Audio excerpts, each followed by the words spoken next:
Hi, my name's Darren Drew. The last time I showed you this, I was making a neck. I cut the truss rod slot. So what I did then was I made some binding to go on the outside on the fretboard. But what I plan to do is I'm going to do a two-stage binding. So I'll have my fretboard like this. I'm going to put one binding here, one binding there, and with the ebony in the middle. And it looks really cool that way. A little bit more difficult in work, but it looks really nice.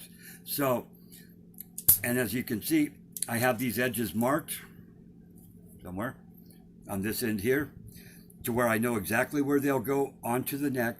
That way the grain will kind of match. And so first what I have to do with my piece of ebony for the fretboard is I sand on here. You know, this is cast iron top, so it's nice and flat with your fence. It's always good to wax your fence even, just so it slides on there nicely. Sanding it back and forth to make sure that this is 100% flat. Okay, and then I will write on it too that that's the flat surface, because that's going to be important for matching up when I go to assemble the binding and stuff like that on it. It's got to be really flat and smooth so you have a good glue joint. So I'll mark this with a pencil so I know that that's the inside actually. Okay, so then once I have this perfectly flat, move this stuff out of my way,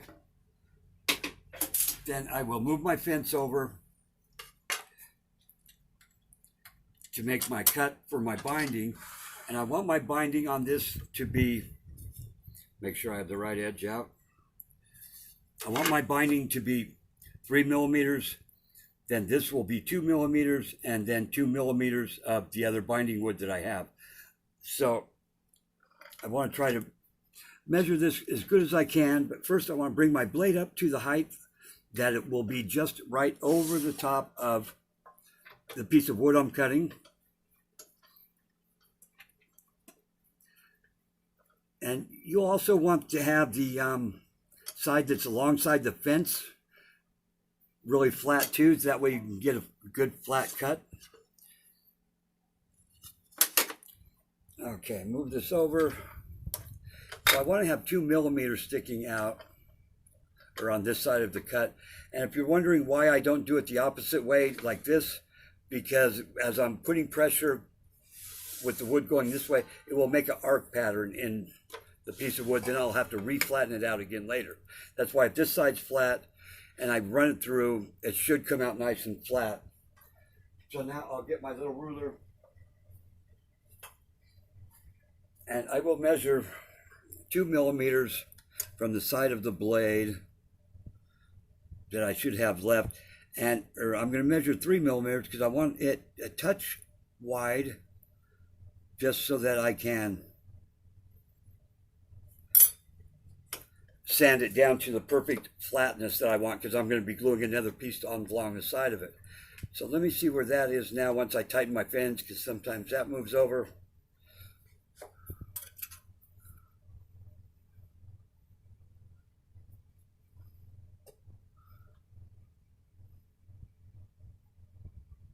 Okay, that looks really good. But before I run it all the way through, I will just barely put a notch in here just to make sure that it's the right width, because sanding ebony, it takes a lot of time and it wastes sandpaper and stuff. So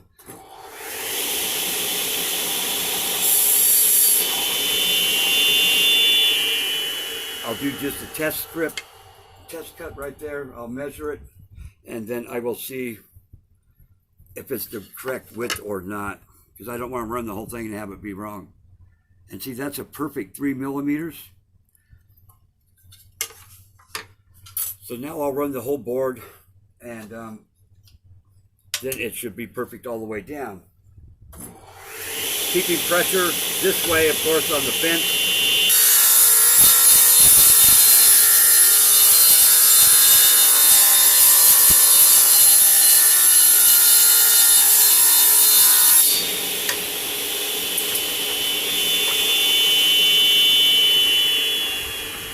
Okay, now as you can see, I got a perfect 3 millimeter wide from end to end piece of binding.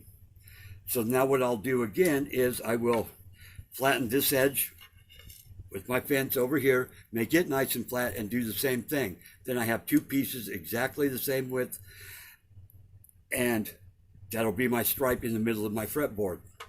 So this is Darren Drew, D. Drew Guitars. Please like, please subscribe, and I'll teach you some more stuff later. Thank you very much. Bye.